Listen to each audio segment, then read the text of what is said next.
Assalamualaikum warahmatullahi wabarakatuh. Om Swastiastu, Salam Rahayu, Salam Taklim Makrifat. Kajian ilmiah metafisika tasawuf Islam. Kali ini adalah edisi yang pertama. Kita akan coba menguraikan tentang ilmiahnya wujud Allah. Karena wujud ini adalah pengenalan dasar untuk kita belajar Islam, sebagaimana di dalam rukun Islam sendiri syahadat yang kita ucapkan, yaitu 2 kalimat syahadat itu adalah mestinya kita menyaksikan Allah dan Rasulullah, tentunya yang kita saksikan berupa wujud. Tetapi wujud ini perlu hati-hati diterangkannya, karena jika salah menerangkannya, jika tidak diilmiahkan, tentu akan banyak persepsi yang salah, distorsi, friksi, sehingga kita akan terjebak di makna syirik atau salah akan memaknai wujud Allah itu sendiri. Karena Allah itu di dalam keterangan yang lainnya, Dia adalah laisa kamisli syai'un, maka mesti jeli untuk menerangkan makna wujud itu sendiri. Wujud ini adalah sifat 20 Allah, yaitu sifat yang utama yang berdiri sendiri. Kita kebanyakan umat Islam akhir zaman, kebanyakan kita masih sebatas tahu nama saja. Nama Allah itu saja. Nah, di balik nama ini, untuk mengenal Allah mesti kita tahu sifatnya.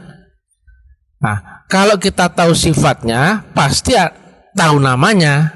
Tapi kalau tahu nama, belum tentu tahu sifatnya. Nah, misalkan asin, kita tahu sifatnya, maka ada namanya. Angin, kita tahu rasa hembusannya, barulah kita tahu namanya. Ataupun panas, walaupun gak ada wujudnya, tapi karena kita tahu sifat panasnya, maka kita pun tahu namanya. Jika dibalik, tahu nama jika tidak tahu sifatnya, pasti akan kita tersesat dengan membayangkan sifat yang melekat pada nama itu dengan wujud-wujud lainnya. Dan itu sangat bahaya, karena secara praktikal saat kita sholat, walaupun Allahu Akbar, lantas mana sifat yang kita hadirkan yang ada di balik nama itu? Jika belum tahu sifatnya, maka tentu saat menyebut nama Allah, bayangan segala sesuatu itu yang muncul macam-macam. Ada kompor yang belum dimatikan, ada kunci motor yang belum ketemu, ada tagihan hutang, ada janjian mau arisan, dan sebagainya. Maka walaupun kita sebut namanya seolah-olah sudah menyembah Allah, tapi jika hanya kenal nama, maka sifat yang wujud itu mestinya kita saksikan, kita hadirkan, kita ingat. Kita malah tidak bisa mengingat Allah yang wujud sifatnya. Nah, Allah itu sifatnya wujud, artinya mewujud, Dia ada wujudnya. Nah, ini hati-hati. Ada wujudnya, tapi wujud itu bukan Allah. Karena Allah akan dikenali di alam manusia karena Dia menempati wujud. Tapi wujud itu bukan Allah. Nah, analognya begini. Jika matahari menghampiri alam manusia adalah lewat nurnya atau cahayanya, maka kita kenali matahari itu adalah lewat sinarnya. Karena mata kita tidak sampai pada matahari, telunjuk kita pun tidak bisa sampai pada matahari. Yang sampai pada kita adalah sinarnya matahari itu sendiri. Yang sinar itu adalah mewakili sifat mataharinya, sehingga kita mengenali matahari adalah lewat sinarnya. Nah, tetapi sinar matahari yang mestinya tidak pernah berubah, kenyataannya saat pagi, siang, dan sore, sinar itu berubah-berubah. Pagi warnanya merah, kemudian saat siang terang benderang menyilaukan, dan sore berubah menjadi merah, keemasan, dan sebagainya. Tapi perlu diketahui, sinar matahari itu tidak pernah berubah, dan sinar matahari itu selalu berkekalan dengan mataharinya. Nah, kenapa kok berubah? Ternyata media rambat daripada sinar matahari itulah yang membuat kita mengenali wujud daripada sifat sinar matahari itu seolah-olah berubah. Pagi, siang, dan sore berubah. Maka yang terlihat pada sinar matahari itu adalah sangat dipengaruhi dengan gelombang udara, tekanan udara yang membawa pancaran daripada sinar mataharinya pada dimensi alam manusia atau panca indera manusia yang menghubungkan sehingga kita bisa melihat sinar matahari itu seolah-olah berubah. Demikian analog akan Allah juga. Allah menghampiri alam manusia adalah lewat nurnya. Karena Allah Maha Mutlak, maka jangan bayangkan mutlak itu bisa berhampiran dengan seluruh yang relatif. Maka relatif itu akan hangus, nol ketika dia berhampiran dengan mutlak. Nah, Allah memakai nurnya yang di dalam Quran dikiaskan sebagai cahaya di atas cahaya. Nurun ala nur yahdillahu linurihi mayasya. An-Nur 35. Yang nur ini ternyata ada yang membawa, yaitu seorang manusia. Laqad ja'akum rasulun min anfusikum, atau bah 128. Maka perhatikan ya, Allah menghampiri manusia lewat nurnya, dan nurnya ada yang membawa, yaitu wujudnya manusia. Maka secara ilmu fisika, wujud cahaya nur Allah itu tadi kiasnya akan mewujud di alam manusia berupa wadah yang membawanya. Sedangkan sinar nur Allah tadi adalah fi'il sifat yang mewakili sifat Allahnya. Fi'il sifat itu artinya sifat yang mewakili. Maka Allah yang diwakili nur, dan nur yang diwakili dengan wujud manusia, seorang manusia. Logikanya, jika Allah yang maha mutlak tentu tidak bisa terlihat, tidak bisa terjangkau. Karena mutlak itu sifatnya unlimited, undeskripsi, undefinisi. Kemudian lewat cahayanya, kemudian lewat wadahnya, maka wujud nur Allah itu akan serupa dengan wadah seorang manusia yang membawanya. Sedangkan nur Allah itu mewakili daripada sifat Allahnya, maka wujud Allah, wujud nur Allah akan serupa dengan wujud seorang manusia yang membawa nurun ala nur, atau yang disebut di akhir zaman sebagai pembawa wasilah, yang dulunya disebut dengan Rasulullah. Nah, Rasulullah itu bukan manusia. Wadahnya manusia. Jika Rasulullah akan selalu ada pada wujud manusia, Rasulullah Isa, Rasulullah Musa, Rasulullah Ibrahim, maka selamanya wujud Rasulullah akan berupa manusia yang membawa nur daripada Rasulullah itu sendiri. Maka wujudnya Rasulullah itu akan sama dengan wujud manusia yang ditempati atau sebagai wadah daripada Rasulullah itu. Nabi manusia, Rasulullahnya bukan manusia. Tapi saat menempati manusia, maka wujudnya akan terlihat sebagai manusia yang di zamannya yang membawa nur itu atau ditempati oleh Rasulullah itu. Sama halnya presiden itu bukan manusia. Presiden itu nur atau jabatan atau potensi, tidak bisa terlihat, tapi dia bisa terlihat saat dia menempati manusia. Dulu wujudnya adalah seorang Bung Karno, kemudian habis masa jabatannya, kemudian waris kepada seorang Bung Pak Harto, kemudian waris kepada seorang Habibie, dan terusnya sampai sekarang adalah presidennya adalah Bapak Jokowi. Nah, presidennya sendiri tidak terlihat, tidak berwujud, tapi dia mewujud karena ada yang membawa atau sebagai wadah daripada jabatan itu bertempat, yaitu manusia. Tidak ada wujud lain, karena tidak menempati monyet, yang ditempati selalu adalah manusia. Maka wujudnya presiden adalah seorang manusia. Tetapi manusia ini di tiap zaman akan berbeda-beda. Maka betul di dalam At-Taubah 128, carilah seorang manusia di zamanmu sendiri, yang itu adalah seorang yang membawa wasilah yang dipakai Allah sebagai wadah daripada pembawa daripada nur Allah, pembawa dari wasilah, pembawa dari gelombang daripada Allah Ta'ala. Yang dibalik manusia itulah ada nur Allah, dan di ujungnya adalah Allah itu sendiri, ujung daripada nur itu. Allah dan nur itu berkekalan, tidak pernah terpisahkan. Umur matahari akan sama dengan umur sinarnya. Yang sampai pada matahari adalah sinarnya. Tidak ada hal apapun yang sampai pada matahari kecuali sinarnya. Demikian juga dengan Allah. Yang sampai pada Allah adalah nurnya, dan Allah dengan nurnya berkekalan dan tidak terhijab. Maka untuk menuju sampai ke hadirat Allah Ta'ala mesti kita lewati beserta adaptasi dengan nurnya Allah itu sendiri.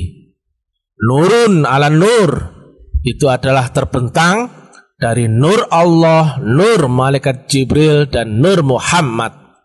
Maka adaptasi menuju Allah mesti lewat orang yang dipakai wadah daripada gelombang-gelombang nur tadi di tiap dimensi tadi.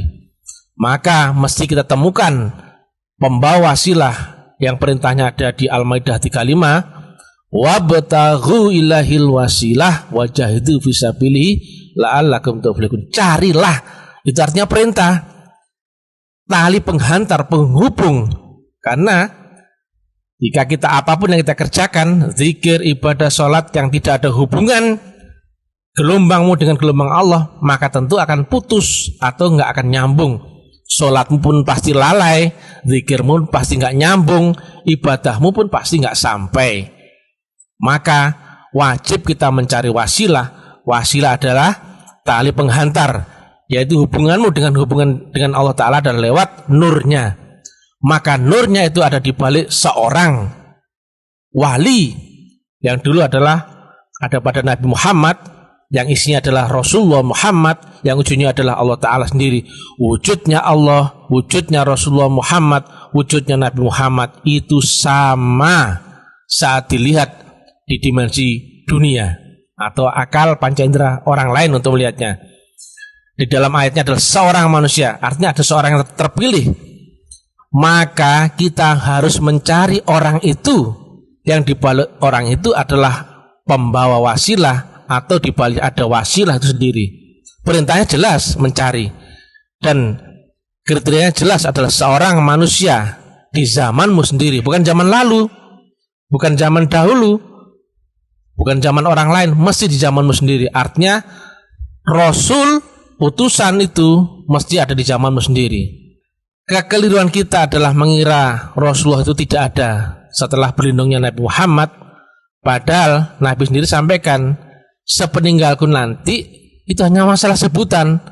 Warisnya adalah kepada al-ulama warasatul anbiya.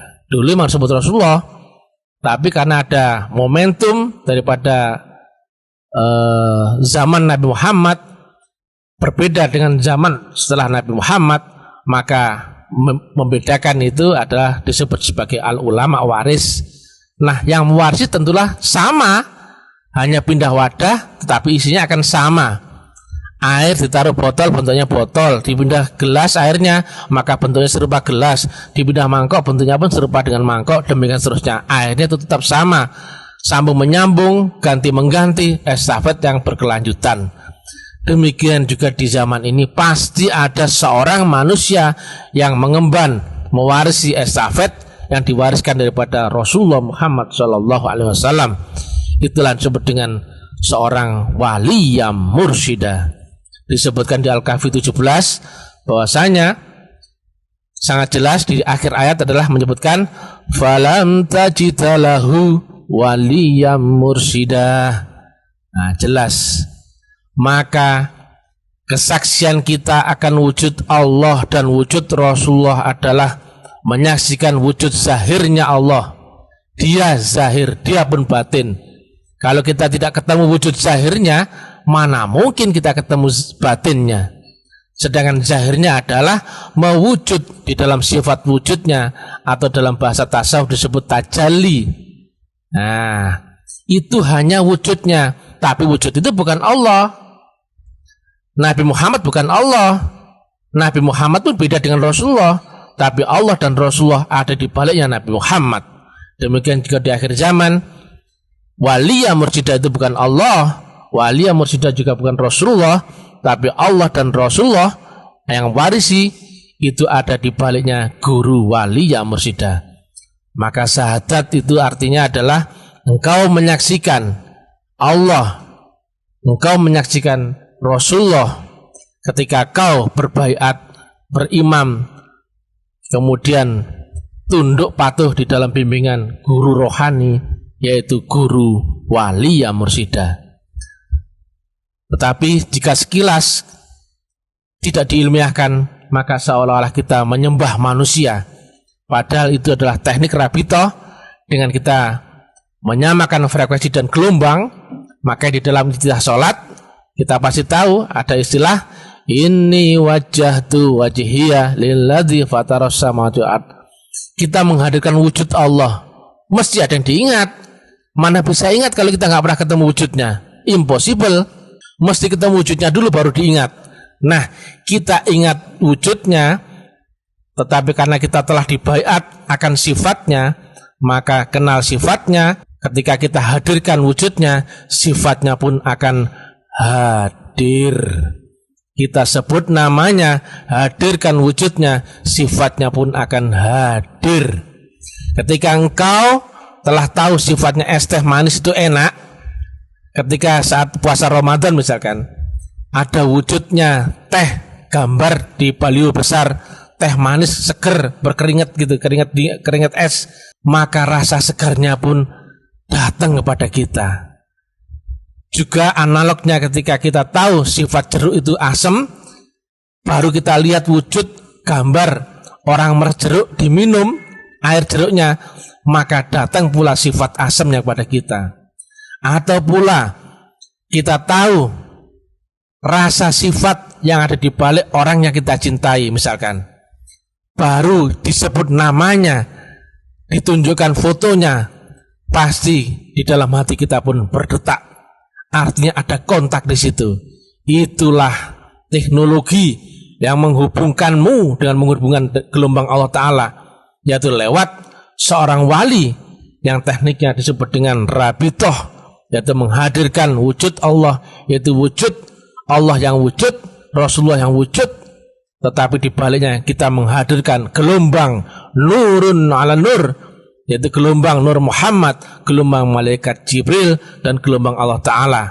Menyamakan frekuensi dan gelombang, maka dengan begitu, dengan kita memakai aplikasi teknologi komunikasi yang dalam bahasa Arabnya adalah disebut dengan thoriqah.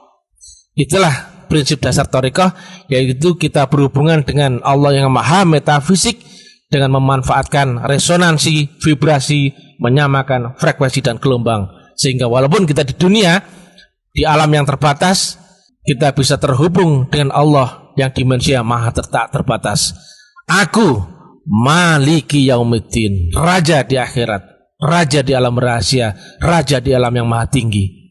Walaupun di dalam ayatnya, aku lebih berhampir daripadamu ketimbang urat leher, aku ada di mana-mana, aku ada dalam setiap pandanganmu, tapi dia tetap mutlak di alamnya mutlak.